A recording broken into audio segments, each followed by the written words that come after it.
off. So hello everyone. Welcome to the first look at the true state of AI in finance report. We're excited to be sharing these insights with you. My name is Bonnie. For those of you who have joined a Weel webinar before, we may have met before. I am an account executive here at Weel, and I'll be co-hosting today's session alongside Damon. So today we're diving into a first look at Weel's never seen before research into how finance teams are adopting AI in 2025. Very hot topic. We want you to think of this webinar as a benchmarking session. So as we walk through the findings, we encourage you to think about where your team sits in comparison to your peers. Now, just a quick reminder on how we'll run the session today. If you have any questions along the way for either Damon or myself, then please drop them in the Q&A function at the bottom of your Zoom panel. We're aiming for just 45 minutes today, so we'll try and get through as many questions as we can in the allotted time, but anything we don't get time for, we will respond to via email following this. And after the session, we will be directing you to a very short feedback survey. It's so helpful to us to know if this is valuable to you, if there's anything that you'd change to make the session more interesting. So please stick around for that and let us know your thoughts there. We'll also be sharing a recording and a copy of the report for you all after the session. So keep an eye on your emails. Now, diving into some introductions, I said before, my name's Bonnie. I'm an account executive, and in the time that I've been at Weel, I've had the chance to speak to some really inspiring finance leaders, and it's been really interesting to hear how teams are rethinking spend and efficiency, particularly in 2025 with all the AI changes that have been happening across the year. I myself had my own small business and I experienced the struggles that came with spend management until I came across Weel. And so that was my first introduction into the platform. I can say hand on heart that it absolutely changed my life. And so now I'm really excited to have the opportunity to help other businesses with the same kind of things. So very excited to be joined by Damon today. Damon is Weel's CFO and COO. So Damon, can you share a little bit about yourself?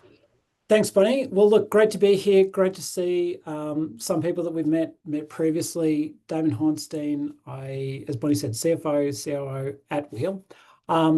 Quick background about myself, spent just over a decade in corporate finance, M&A at Citigroup, so helping big international companies generally with their generally most strategic and important decisions for the organization, so M&A, capital raising, transformation, working with boards, CEOs, CFOs, other finance leaders to plan and execute those strategies.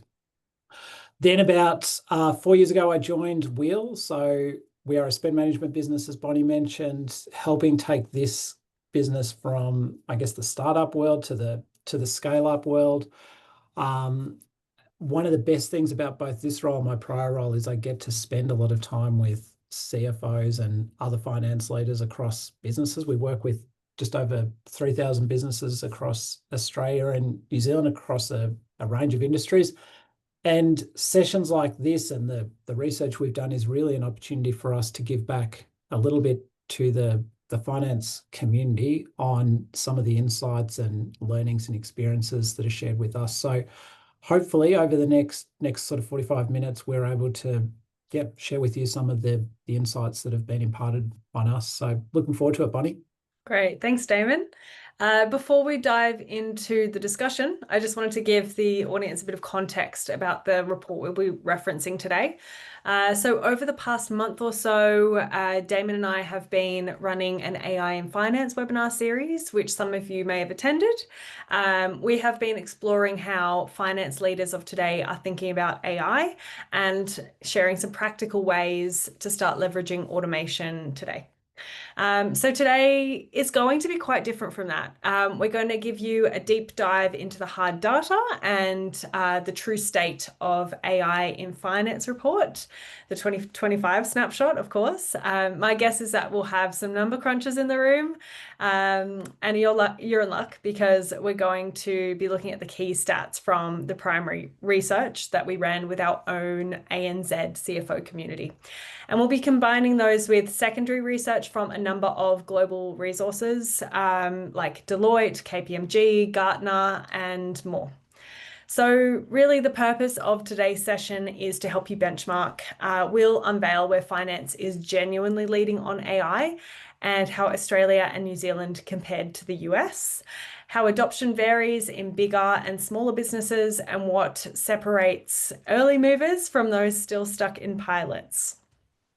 So while our earlier webinars were about how you can get started with scaling AI, today's session is about equipping you with the latest data to see how your team measure up against your peers.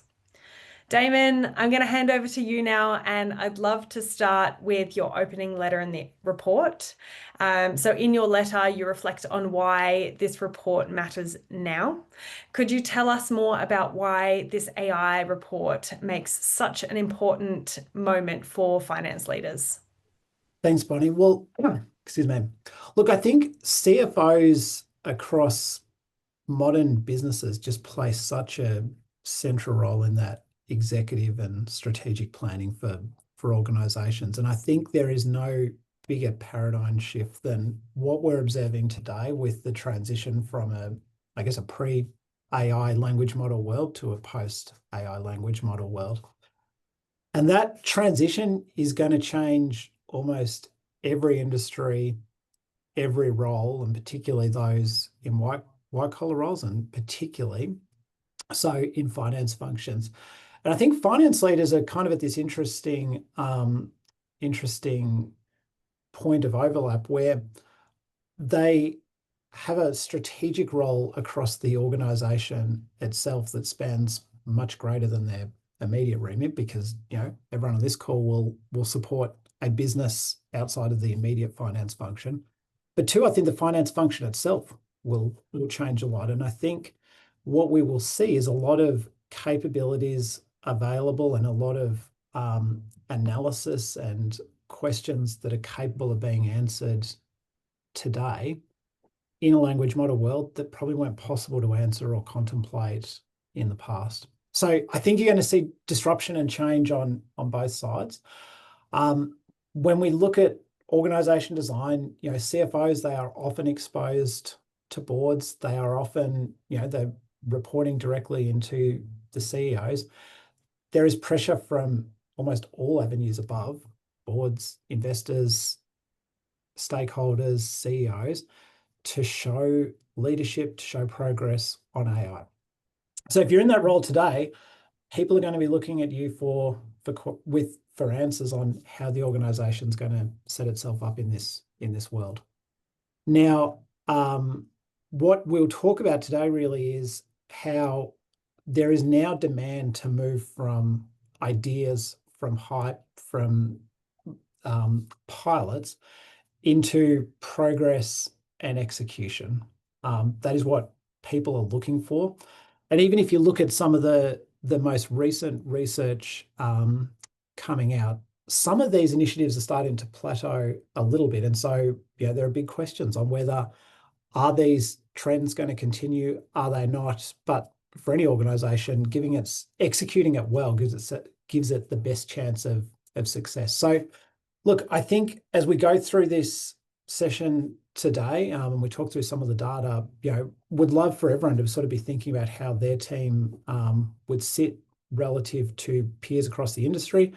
We might need to focus on to keep up with the pace of change, and what resources and support you might need to achieve that. And certainly what we will attempt and hope to do today is give you some great data points and insights to help you along that journey.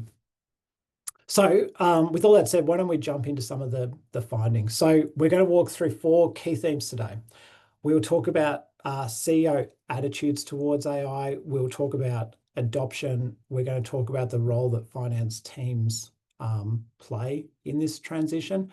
And we'll spend a little bit of time talking about, a question on many people's lips, which is what is the impact on the workforce itself. So we'll talk both about what we've learned in our own survey and just contrast that to some of the research that we're observing from other sources that you heard Bonnie talk about. After we've gone through all these, we'll just share some of our tips, recommendations. So we'd love for you to stick around to the end and hear some of those insights as well. So why don't we get started? So CFO attitudes to AI. What we found is that CFOs generally would share, I guess, what you call cautious optimism. I think most view AI as being pretty central to the future of the finance function. Now, when we look into it, what do we hear from others? We saw that 78% believe that the function is going to change in the next 5 years, but only 4% are claiming that it is effective in their operations today. I don't think either of these data points would surprise or should surprise people. It is, we are seeing the early signs of big change and the potential of a lot of these models. Historically, maths, numbers has been the Achilles heel of language models. I think they've improved a lot on this, but I think that is why you start to see that effective integrated use statistic is so low.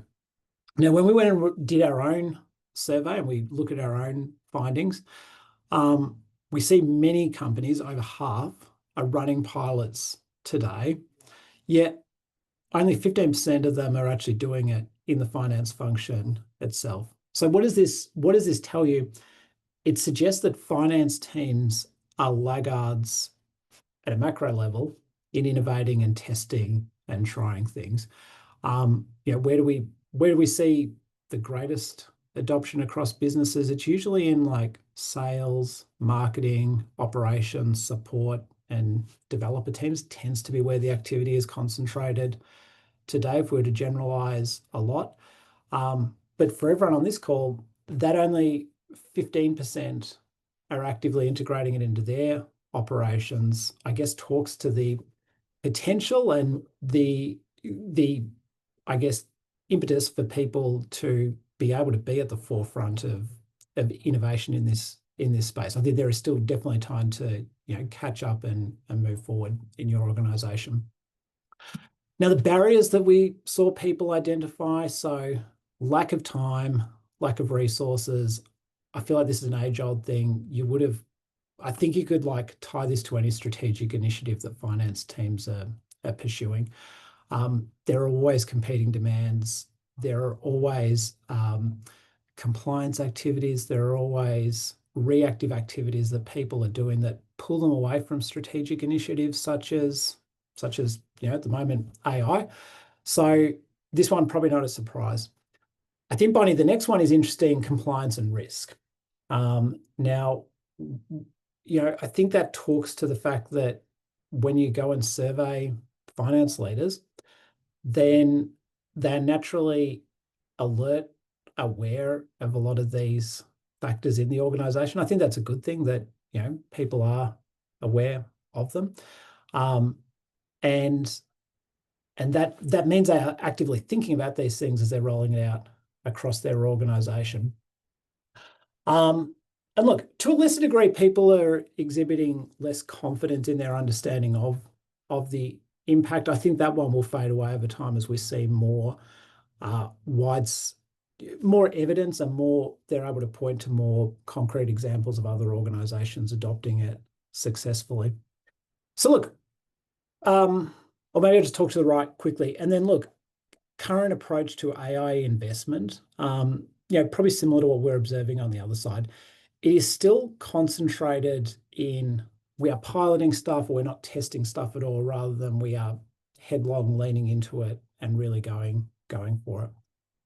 So I think if you put all these pieces together, there is still enormous opportunity for finance teams to really get to the forefront and to show leadership in this area.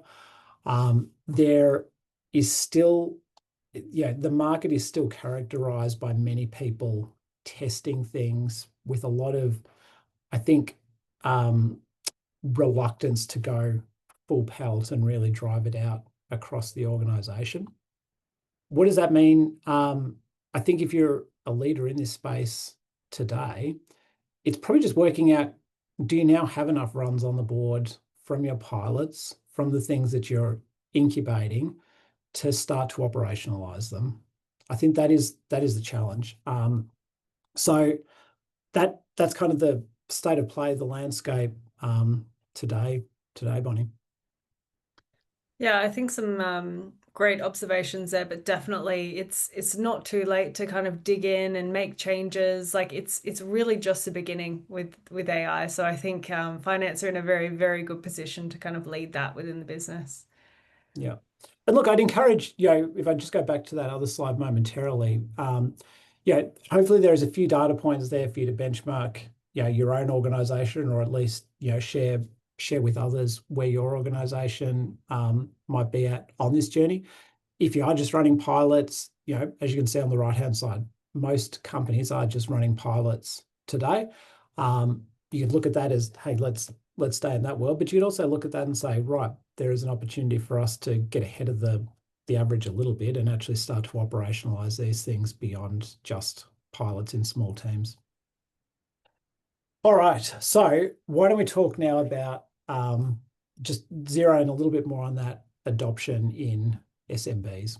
So I think the general story here is that many are starting to test it, but they're really struggling to scale it out.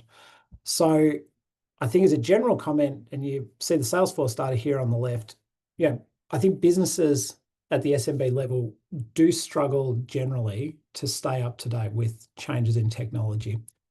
And I don't think this is unique to AI.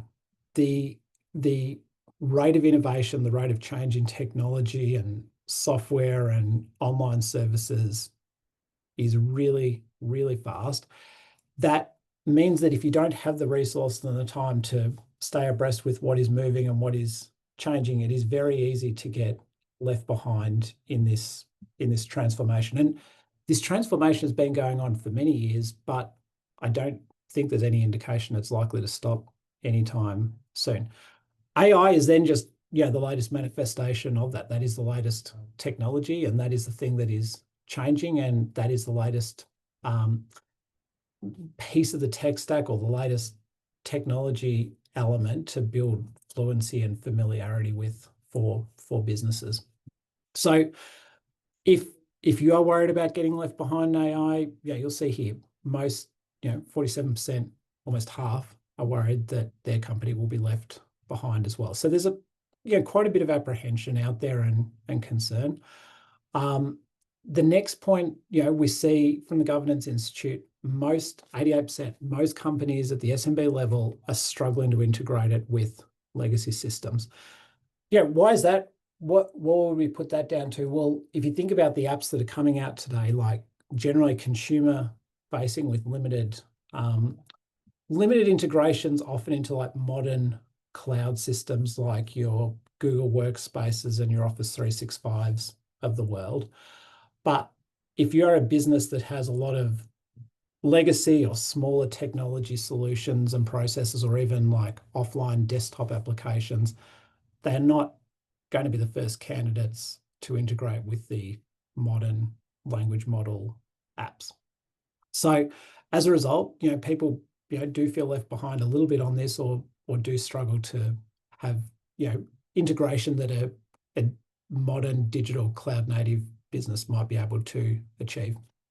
And then you see many are worried about data privacy. And I think, again, this just talks to, governance experts, finance leaders are alert, they are aware about the importance of the data that they hold and the trust that's been placed in them.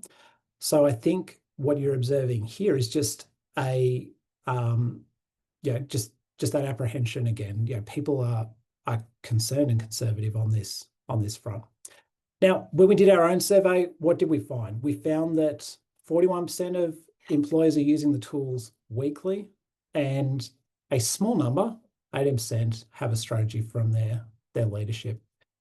So I think what we're starting to see is a picture of it is harder to deploy these tools at scale across organizations. There is an enthusiasm from employees and employee-led adoption of these products. But for organizations to get the most out of this, you really need an organizational-wide strategy around how you're going to bring together all those disparate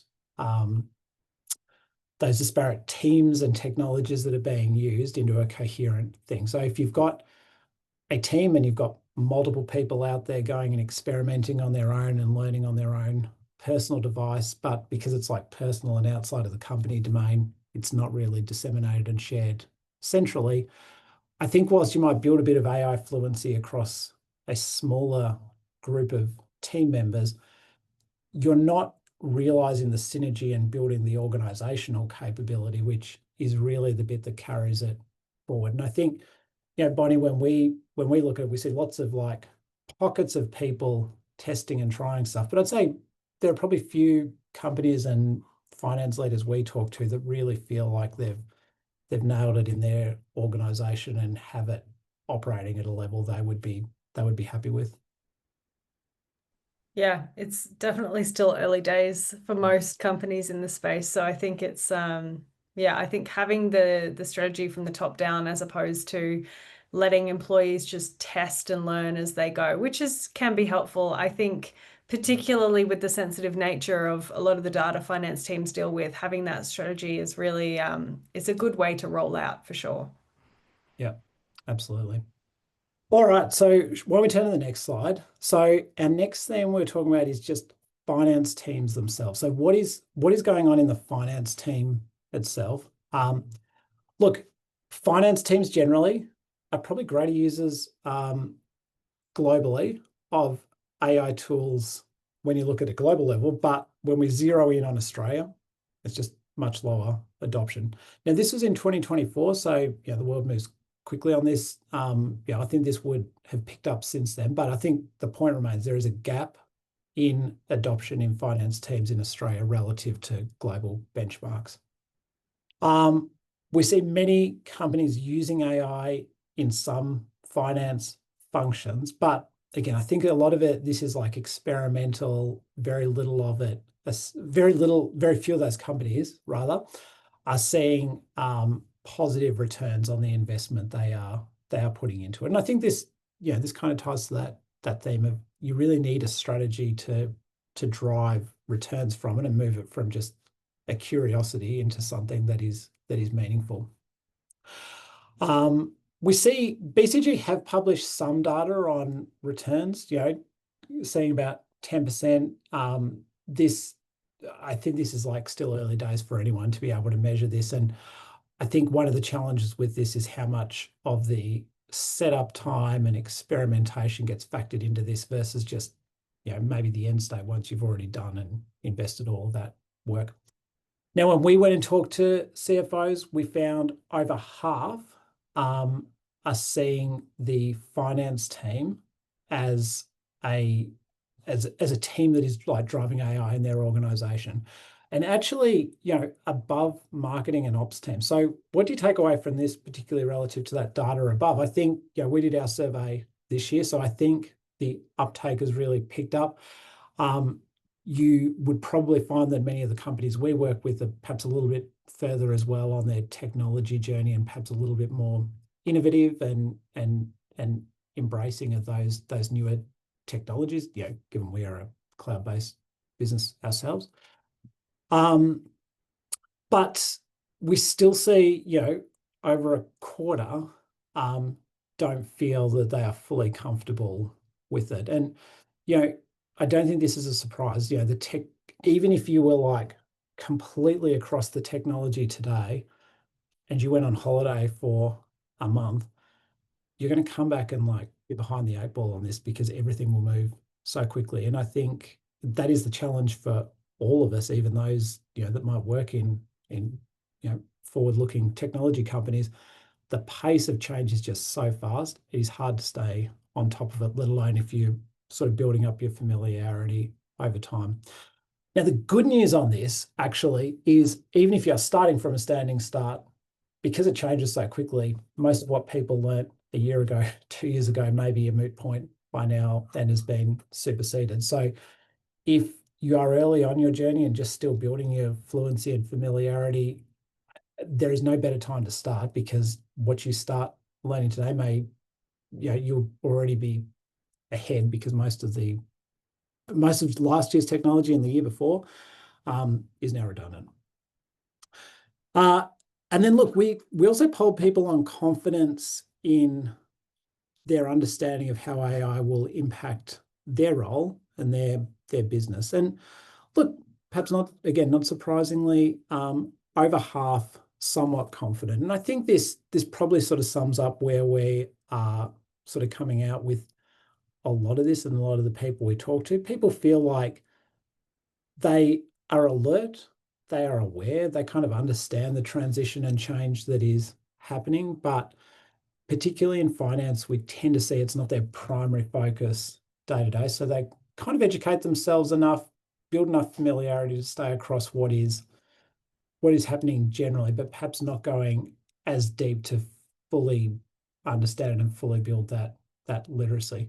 And look, that isn't a bad thing by any means. I think more depth could be interpreted in many different ways. Unless you're working at a frontier language model laboratory, there is always a greater degree of depth you could go into. So it's a probably a never-ending journey of learning. But I think this is actually a pretty good place to be if we're getting people that are somewhat confident on such a fast-changing new technology.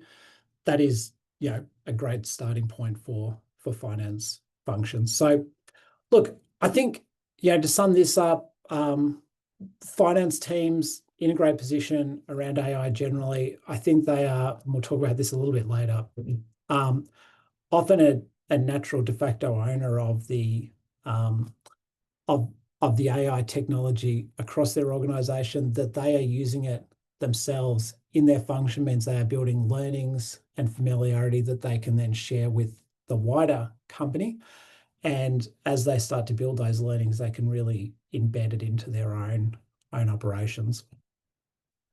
So look, Bonnie, I would say a mixed picture, but like cause for optimism on this front. Absolutely. So why don't we turn to our last theme, which is AI and the workforce implications.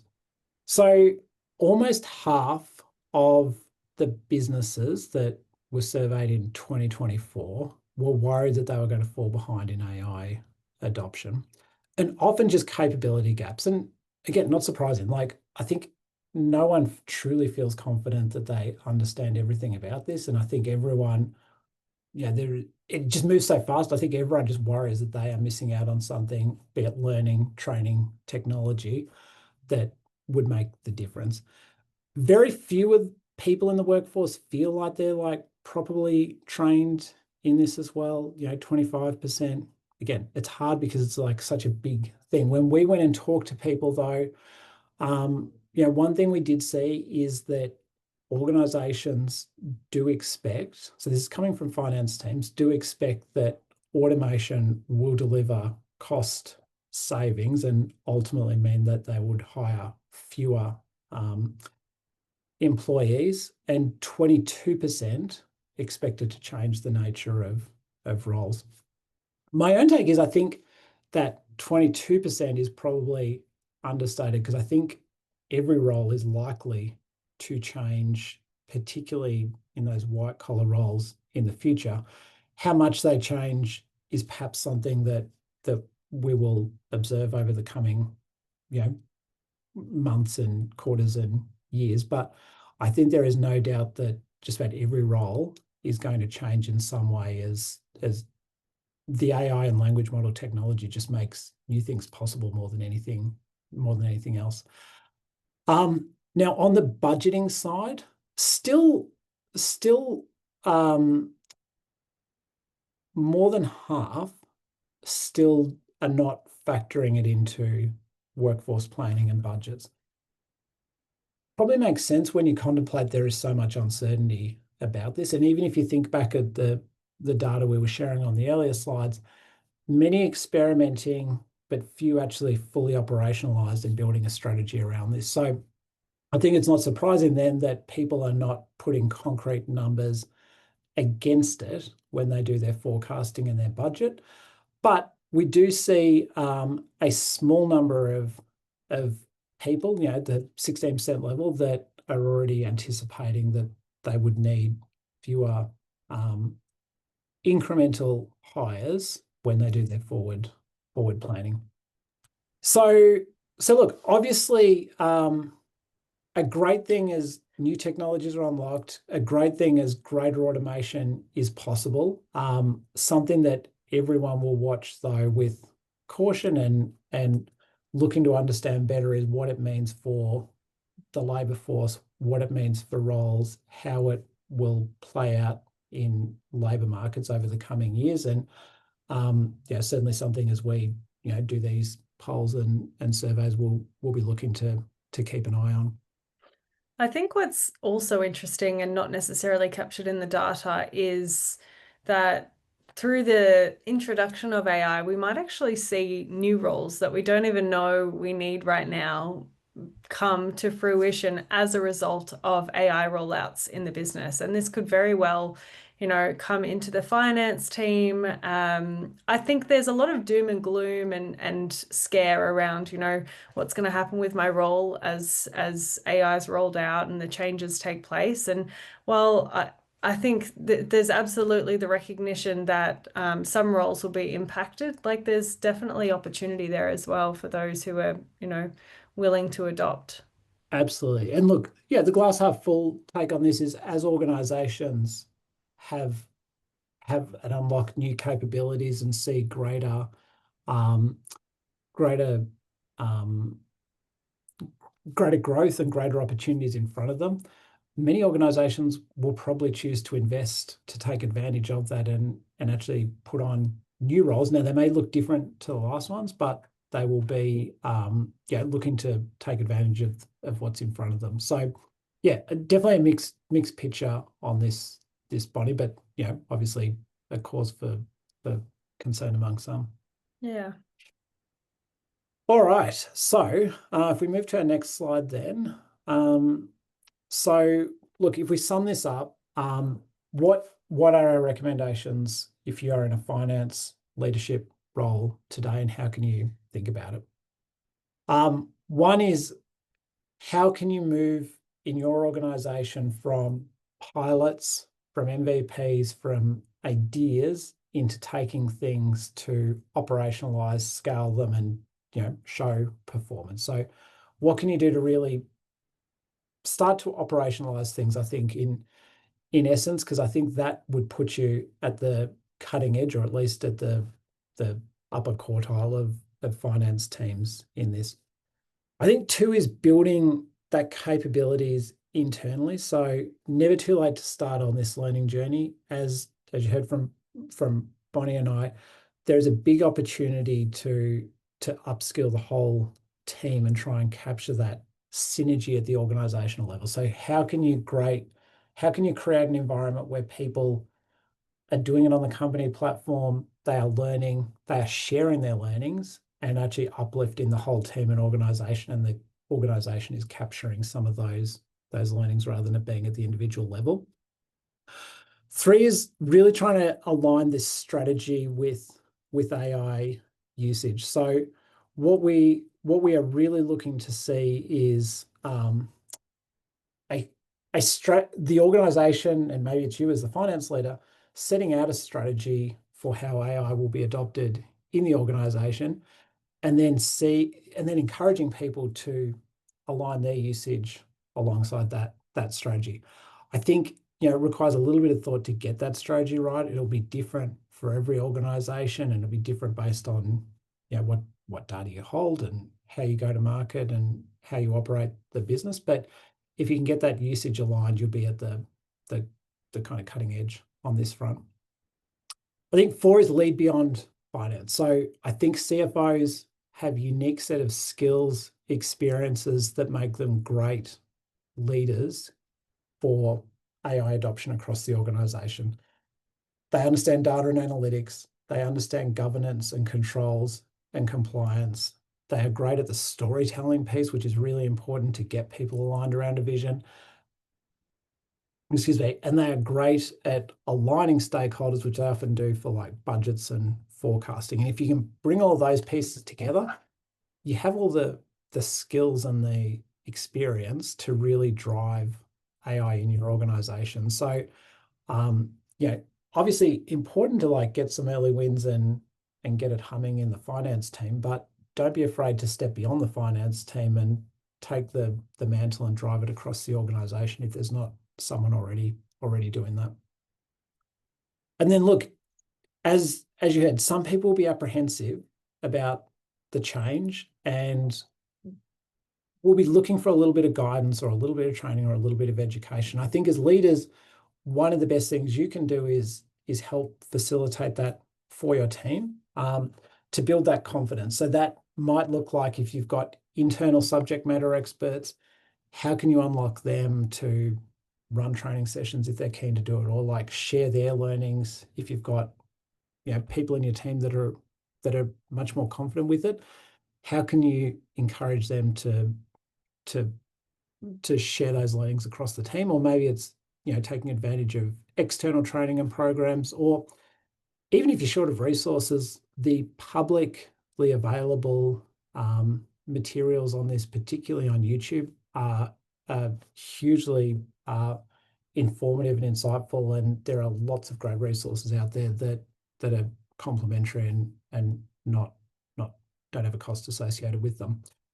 So look, a few practical tips there, Bonnie, for CFOs and finance leaders to really give them a best chance of like being on the front, ride the wave and being at the front of that wave.